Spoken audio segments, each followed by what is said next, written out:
Hello दोस्तों, Saraswati audio books की तरफ से मैं अर्चना सिंह आपके लिए लेकर आई हूँ रॉबर्ट टी कियोसाकी की बहुत ही बेहतरीन पुस्तक रिच डैड पुअर डैड। अध्याय 1 rich dad poor dad. Robert Kiyosaki के अनुसार मेरे दो डैडी थे, एक अमीर और दूसरे गरीब। एक बहुत पढ़े लिखे और समझदार थे, वे पीएचडी थे और उन्होंने अपने 4 साल के अंडर ग्रेजुएट कार्य को 2 साल से भी कम समय में कर लिया था। इसके बाद वे आगे पढ़ने के लिए Stanford university, university of Chicago तथा नॉर्थ वेस्टर्न यूनिवर्सिटी गए और यह सब उन्होंने पूरी तरह से स्कॉलरशिप के सहारे ही किया। मेरे दूसरे डैडी 8वीं से आगे नहीं पढ़े थे। दोनों ही अपने करियर में सफल थे। दोनों जिंदगी भर कड़ी मेहनत की थी। दोनों ने ही काफ़ी पैसा कमाया था, परंतु उनमें से एक पूरी जिंदगी पैसे के लिए परेशान होते रहे और दूसरे हवाई के सबसे अमीर व्यक्तियों में से एक बन गए। एक के मरने पर उसके परिवार, चर्च और ज़रूरतमंदों को करोड़ों डॉलर की दौलत मिली। दूसरे अपने पीछे कर्ज छोड़कर मरे। मेरे दोनों डैडी इरादे के पक्के, चमत्कारी और प्रभावशाली थे। दोनों ने मुझे सलाह दी, परंतु उनकी सलाहें एक सी नहीं थी। दोनों ही शिक्षा पर बहुत जोर देते थे, परंतु उनके द्वारा सुझाए गए पढ़ाई के विषय अलग अलग थे। अगर मेरे पास केवल एक ही डैडी होते तो या तो मैं उनकी सलाह मान लेता या फिर उसे ठुकरा देता। चूंकि सलाह देने वाले दो थे, इसलिए मेरे पास दो विरोधाभासी विचार होते थे, एक अमीर आदमी का, दूसरा गरीब आदमी का। किसी भी एक विचार को सीधे सीधे मान लेने या न मानने के बजाय मैं उनकी सलाहों पर काफ़ी सोचा करता था, उनकी तुलना करता था और फिर खुद के लिए फैसला किया करता था। समस्या यह थी कि अमीर डैडी अभी अमीर नहीं थे और गरीब डैडी अभी गरीब नहीं थे। दोनों ही अपने कैरियर शुरू कर रहे थे और दोनों ही दौलत तथा परिवार के लिए मेहनत कर रहे थे, परंतु पैसे के बारे में दोनों के विचार और नज़रिए एकदम अलग थे। उदाहरण के तौर पर एक डैडी कहते थे, पैसे का मोह ही सभी बुराइयों की जड़ है, जबकि दूसरे डैडी कहा करते थे, पैसे की कमी ही सभी बुराइयों की जड़ है। जब मैं छोटा था तो मुझे दोनों डैडियों की अलग अलग सलाहों से दिक्कत होती थी। एक अच्छा बच्चा होने के नाते मैं दोनों की बातें सुनना चाहता था। परेशानी यह थी कि दोनों एक सी बातें नहीं कहते थे। उनके विचारों में ज़मीन आसमान का फ़र्क था, खासकर पैसे के मामले में। मैं काफ़ी लंबे समय तक यह सोचा करता कि उनमें से किसने क्या कहा, क्यों कहा और उसका क्या परिणाम होगा। मेरा बहुत सा समय सोच विचार में ही गुजर जाता था। मैं खुद से बार बार इस तरह के सवाल पूछता, उन्होंने ऐसा क्यों कहा, और फिर दूसरे डैडी की कही हुई बातों के बारे में इसी तरह के सवाल पूछता। काश मैं यह बोल सकता, हाँ वे बिल्कुल सही हैं, मैं उनकी बातों से पूरी तरह सहमत हूँ, या यह कहकर मैं सीधे उनकी बात ठुकरा सकता, बूढ़े को पता ही नहीं कि वह क्या कह रहा है। चूँकि दोनों ही मुझे प्यारे थे, इसलिए मुझे खुद के लिए सोचने पर मजबूर होना पड़ा। इस तरह सोचना मेरी आदत बन गई, जो आगे चलकर मेरे लिए बहुत फ़ायदेमंद साबित हुई। अगर मैं एक ही तरह से सोच पाता तो ये मेरे लिए कितना फ़ायदेमंद होता। धन दौलत का विषय स्कूल में नहीं बल्कि घर पर पढ़ाया जाता है। शायद इसलिए अमीर लोग ज़्यादा अमीर होते जाते हैं और गरीब लोग ज़्यादा गरीब हो जाते हैं। मेरे मध्य वर्ग कर्ज में डूबा रहता है और हम में से ज़्यादातर लोग पैसे के बारे में अपने माता पिता से सीखते हैं। कोई गरीब पिता अपने बच्चे को पैसे के बारे में क्या सिखा सकता है? वह सिर्फ इतना ही कह सकता है, स्कूल जाओ और मेहनत से पढ़ो। हो सकता है वह बच्चा अच्छे नंबरों से कॉलेज की पढ़ाई पूरी कर ले, फिर भी पैसे के मामले में उसकी मानसिकता, उसके सोचने का ढंग एक गरीब आदमी जैसा ही रहेगा। यह सब उसने तब सीखा था जब वह छोटा बच्चा था। धन का विषय स्कूलों में नहीं पढ़ाया जाता। स्कूलों में शैक्षणिक और व्यावसायिक निपुणताओं पर जोर दिया जाता है, न कि धन संबंधी निपुणता पर। इससे यह साफ हो जाता है कि जिन स्मार्ट बैंकर्स, डॉक्टर और अकाउंटेंट्स के स्कूल में अच्छे नंबर आते हैं, वे जिंदगी भर पैसे के लिए संघर्ष क्यों करते हैं। हमारे देश पर जो भारी कर्ज लदा हुआ है, वह काफ़ी हद तक उन उच्च शिक्षित राजनेताओं और सरकारी अधिकारियों के कारण है जो आर्थिक नीतियां बनाते हैं। और मज़े की बात यह है कि वे धन के बारे में बहुत कम जानते हैं। मैं अक्सर नई सदी में आने वाली समस्याओं के बारे में सोचता हूँ। तब क्या होगा जब हमारे पास ऐसे करोड़ों लोग होंगे जिन्हें आर्थिक और चिकित्सीय मदद की ज़रूरत होगी। धन संबंधी मदद के लिए या तो वे अपने परिवारों या फिर अपनी सरकार पर निर्भर होंगे। क्या होगा जब मेडिकेयर और सोशल सिक्योरिटी के पास का पैसा खत्म हो जाएगा? किस तरह कोई देश तरक्की कर पाएगा अगर पैसे के बारे में पढ़ाई की जिम्मेदारी माता पिता के ऊपर छोड़ दी जाएगी, जिनमें से ज़्यादातर गरीब हैं या गरीब होंगे? चूँकि मेरे पास दो प्रभावशाली डैडी थे, इसलिए मैंने दोनों से ही सीखा। मुझे दोनों की सलाहों पर सोचना पड़ता था। इस तरह से सोचते सोचते मैंने यह भी जान लिया कि किसी व्यक्ति के विचार उसकी ज़िंदगी पर कितना ज़बरदस्त असर डाल सकते हैं। उदाहरण के तौर पर एक डैडी को यह कहने की आदत थी, मैं इसे नहीं खरीद सकता। दूसरे डैडी इन शब्दों का इस्तेमाल करने से चिढ़ते थे। वे जोर देकर कहा करते थे कि मुझे इसके बजाय ये कहना चाहिए, मैं इसे कैसे खरीद सकता हूँ। पहला वाक्य नकारात्मक है और दूसरा प्रश्नवाचक। एक में बात खत्म हो जाती है और दूसरे में आप सोचने के लिए मजबूर हो जाते हैं। मेरे जल्द ही अमीर बनने वाले डैडी ने मुझे समझाया कि जब हम कहते हैं मैं इसे नहीं खरीद सकता तो हमारा दिमाग काम करना बंद कर देता है। इसके बजाय जब हम यह सवाल पूछते हैं कि मैं इसे कैसे खरीद सकता हूँ तो हमारा दिमाग काम करने लगता है। उनका यह मतलब नहीं था कि आप जिस चीज़ पर दिल आ जाए उसे खरीद ही लें। वे लगभग दीवानगी की हद तक अपने दिमाग को कसरत करवाना चाहते थे, क्योंकि उनके ख्याल से दिमाग दुनिया की सबसे ताकतवर कंप्यूटर है। मेरा दिमाग हर रोज़ तेज होता जाता है क्योंकि मैं इसकी कसरत करता रहता हूँ।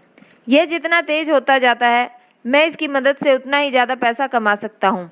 उनका मानना था मैं इसे नहीं खरीद सकता कहना दिमागी आलस्य की पहचान है। क्योंकि दोनों ही डैडी अपने काम में कड़ी मेहनत करते थे, परंतु मैंने देखा कि पैसे के मामले में एक डैडी की आदत यह थी कि वे अपने दिमाग को सुला देते थे और दूसरे डैडी अपने दिमाग को लगातार कसरत करवाते रहते थे। इसका दीर्घकालीन नतीजा यह निकला कि एक डैडी आर्थिक रूप से बहुत अमीर होते चले गए, जबकि दूसरे डैडी लगातार कमज़ोर होते गए। इसे इस तरह से समझे कि एक व्यक्ति हर रोज़ कसरत करने के लिए जिम जाता है, जबकि दूसरा व्यक्ति अपने सोफे पर बैठकर टीवी देखता है। शरीर की सही कसरत से आप ज़्यादा तंदुरुस्त हो सकते हैं और दिमाग की सही कसरत से आप ज़्यादा अमीर हो सकते हैं। आलस्य से स्वास्थ्य और धन दोनों का नुकसान होता है। मेरे दोनों डैडियों की विचारधाराओं में ज़मीन आसमान का फासला था। एक डैडी का सोचना था कि अमीरों से ज़्यादा टैक्स देना चाहिए ताकि बेचारे गरीबों को ज़्यादा फायदा मिल सके, जबकि दूसरे डैडी कहते थे टैक्स उन लोगों को सजा देता है जो उत्पादन करते हैं और उन लोगों को इनाम देता है जो उत्पादन नहीं करते। एक डैडी सिखाते थे मेहनत से पढ़ो ताकि तुम्हें किसी अच्छी कंपनी में नौकरी मिल जाए, जबकि दूसरे डैडी की यह सीख थी मेहनत से पढ़ो ताकि तुम्हें किसी अच्छी कंपनी को खरीदने का मौका मिल जाए। एक डैडी कहते थे मैं इसलिए अमीर नहीं हूँ क्योंकि मुझे बाल बच्चों को पालना है। दूसरे डैडी कहते थे मुझे इसलिए अमीर बनना है क्योंकि मुझे बाल बच्चों को पालना है। एक डैडी डिनर की टेबल पर पैसे और बिजनेस के बारे में बात करने के लिए हमेशा प्रोत्साहित करते थे। दूसरे डैडी भोजन करते समय पैसे की बात करने के लिए मना करते थे। एक का कहना था जब पैसे का सवाल है सुरक्षित कदम उठाओ, खतरा मत उठाओ। दूसरे का कहना था खतरों का सामना करना सीखो। एक का मानना था हमारा घर ही हमारा सबसे बड़ा निवेश और हमारी सबसे बड़ी संपत्ति है। दूसरे का मानना था मेरा घर मेरा दायित्व है और अगर आपका घर आपकी नज़र में आपका सबसे बड़ा निवेश है तो आप कष्ट में हैं। दोनों ही डैडी अपने बिल समय पर चुकाते थे, परंतु उनमें से एक सबसे पहले अपने बिल चुकाता था जबकि दूसरा सबसे आखिर में। एक डैडी का यह मानना था कंपनी या सरकार को आपका ध्यान रखना चाहिए और आपकी ज़रूरतों को पूरा करना चाहिए। वे हमेशा तनख्वाह में बढ़ोतरी, रिटायरमेंट और योजनाओं, मेडिकल लाभों, बीमारी की छुट्टियों के दिन और बाकी सुविधाओं के बारे में चिंतित रहते थे। वे अपने दो चाचाओं से बहुत प्रभावित थे जो सेना में चले गए और 20 साल के सक्रिय जीवन के बाद उन्होंने रिटायरमेंट और जीवन भर के आराम का इंतजार कर लिया था।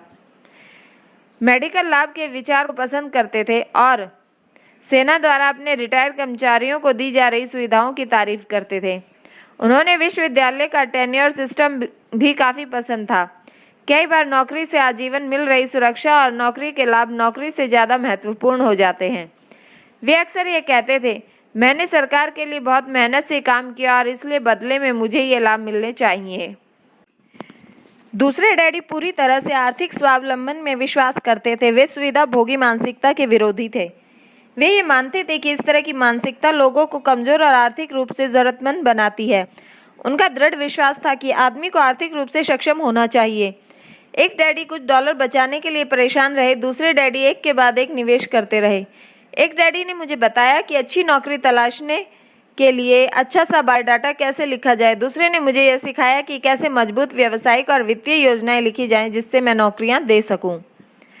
दो प्रभावशाली डैडियों के साथ रहने के कारण मुझे यह विश्लेषण करने का मौका मिला कि उनके विचारों का उनके जीवन पर कितना असर हो रहा है। मैंने पाया कि दरअसल लोग अपने विचारों से ही अपने जीवन को दिशा देते रहे हैं। उदाहरण के तौर पर मेरे गरीब डैडी हमेशा कहा करते थे मैं कभी अमीर नहीं बन पाऊंगा, और उनकी यह भविष्यवाणी सही साबित हुई। दूसरी तरफ मेरे अमीर डैडी हमेशा खुद को अमीर समझते थे। वे इस तरह की बातें करते थे, मैं अमीर हूँ और अमीर लोग ऐसा नहीं करते। एक बड़े आर्थिक झटके के बाद जब वे दिवालियेपन की कगार पर थे, तब भी वे खुद को अमीर आदमी ही कहते थे। वे अपने समर्थन में यह कहते थे, गरीब होने और पैसा ना होने में फ़र्क होता है। पैसा पास में ना होना अस्थायी होता है, जबकि गरीबी स्थायी होती है। मेरे गरीब डैडी यह भी कहते थे, मेरी पैसे में कोई रुचि नहीं है या पैसा महत्वपूर्ण नहीं है। मेरे अमीर डैडी हमेशा कहते थे, पैसे में बहुत ताकत है। हो सकता है हमारे विचारों की ताकत को कभी भी मापा न जा सके या फिर उन्हें पूरी तरह से समझा न जा सके। फिर भी बचपन में ही मैं ये समझ गया था कि हमें अपने विचारों पर ध्यान देना चाहिए और अपनी अभिव्यक्ति पर भी। मैंने देखा कि मेरे गरीब डैडी इसलिए गरीब नहीं थे क्योंकि वे कम कमाते थे, बल्कि इसलिए गरीब थे क्योंकि उनके विचार और काम गरीबों की तरह थे। दोनों डैडी होने के कारण बचपन से ही मैं इस बारे में बहुत सावधान हो चला था कि मैं किस तरह की विचारधारा अपनाऊं। मैं किसकी बात मानूं, अपने अमीर डैडी की या गरीब डैडी की। हालांकि दोनों ही शिक्षा और ज्ञान को बहुत महत्वपूर्ण मानते थे, परंतु क्या सीखा जाए इस बारे में दोनों की राय अलग अलग थी। एक चाहते थे कि मैं पढ़ाई में कड़ी मेहनत करूं, डिग्री लूं और पैसे कमाने के लिए अच्छी सी नौकरी ढूंढ लूं। वे चाहते थे मैं एक पेशेवर वकील, अधिकारी, अकाउंटेंट बन जाऊं या MBA कर लूं। दूसरे डैडी मुझे प्रोत्साहित करते थे कि मैं अमीर बनने का रहस्य सीख लूं, यह समझ लूं कि पैसा किस तरह काम करता है और ये जान लूं कि इससे अपने लिए कैसे काम किया जाता है। मैं पैसे के लिए काम नहीं करता, इन शब्दों को वे बार बार दोहराते थे। पैसा मेरे लिए काम करता है। 9 वर्ष की उम्र में मैंने यह फैसला लिया कि पैसे के बारे में मैं अपने अमीर डैडी की बात सुनूंगा और उनसे सीखूंगा। यह फैसला करने का मतलब था अपने गरीब डैडी की बातों पर ध्यान न देना। हालांकि उनके पास कॉलेज की बहुत सी डिग्रियां थी जो मेरे अमीर डैडी के पास नहीं थी। रॉबर्ट फ्रॉस्ट का सबक। रॉबर्ट फ्रॉस्ट मेरे पसंदीदा कवि हैं। हालांकि मुझे उनकी बहुत सी कविताएं पसंद हैं, परंतु द रोड नॉट टेकन मुझे सबसे ज़्यादा पसंद है। मैं इसकी शिक्षा का इस्तेमाल हर रोज़ करता हूँ। द रोड नॉट टेकन, वह राह जिसे चुना नहीं गया। पीले जंगल में 2 राहें बंटती थीं और अफसोस की मुझे एक को चुनना था, और मैं देर तक खड़ा रहा, दूर तक, यह देखते हुए कि यह राह कहाँ तक जाती है, झुरमुटों के मुड़ने से पहले। फिर मैंने दूसरी राह चुनी, उतनी ही सुंदर और शायद बेहतर भी, क्योंकि यहाँ घास ज़्यादा हरी थी और कम लोग गुजरे थे। हालांकि लोगों के गुजरने से यहाँ भी उतना ही नुकसान हुआ था, और दोनों ही उस सुबह बराबर थीं। पत्तियों पर काले कदम नहीं थे, और मैंने पहली को अगले दिन के लिए रखा। पर यह जानते हुए कि किस तरह रास्ते निकलते हैं, मुझे शक था कि मैं कभी लौटूंगा।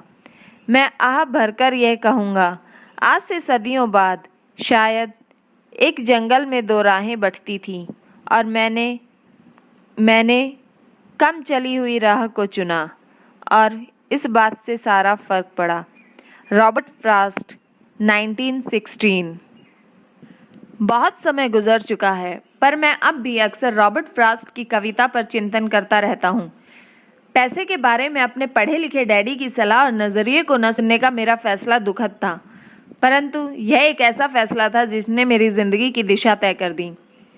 एक बार मैंने यह फैसला कर लिया कि मुझे किसकी बात सुननी है, तो उसके बाद मैंने धन संबंधी शिक्षा शुरू कर दी। मेरे अमीर डैडी ने मुझे 30 साल से भी ज़्यादा समय तक सिखाया, तब तक जब तक कि मेरी उम्र 39 साल नहीं हो गई, और इसके बाद उन्होंने सिखाना बंद कर दिया। उन्होंने ये देख लिया कि मैं वह सब समझ चुका हूँ जो वे मेरी मोटी बुद्धि में भरने की कोशिश कर रहे थे। पैसा एक तरह की ताकत है, परंतु इससे भी बड़ी ताकत है वित्तीय शिक्षा।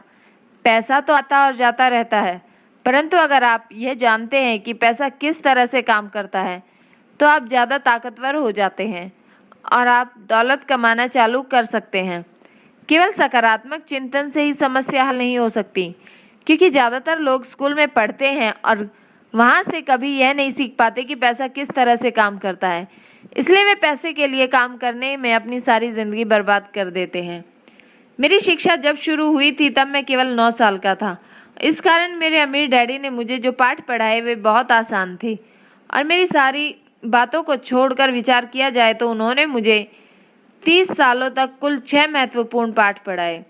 यह पुस्तक उन्हीं पाठों के बारे में है और इसे भी उतना ही आसान बनाने की कोशिश की गई है जितना कि मेरे अमीर डैडी ने मेरे लिए आसान बनाया था। यह पाठ आपके लिए जीवन भर की तरह नहीं लिखे गए हैं, बल्कि मार्गदर्शक की तरह लिखे गए हैं। ऐसे मार्गदर्शक जो ज़्यादा अमीर बनने में आपकी और आपके बच्चों की मदद करेंगे, चाहे बदलती हुई अनिश्चित दुनिया में कुछ भी होता रहे।